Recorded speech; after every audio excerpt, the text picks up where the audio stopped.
高架上的舞者穿着无同形色的衫，这是魔道新乐园内底的3位仙女。在演出的过程当中，舞台顶的观众无回到座位，因为这是一场沉浸式的活动演出。是模仿来自于我们台湾的一种义政的一种宫庙的开放式的一种表演的活动，让你在一个剧场里头，你可以打开你的五感，去感觉、去听、去感受，去让你的身体沉浸在一个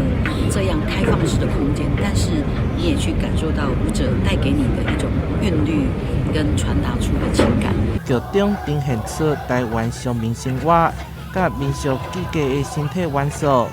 编舞家何小梅成功将其变成具有现代风格的当代舞蹈作品。《莫岛新乐园》虽然是一个当代的作品，但是它里面就是在表现我们对于台湾这个过去历史里面所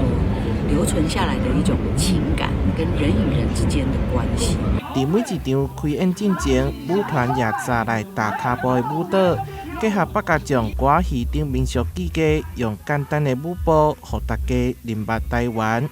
台南新闻所采采访报道。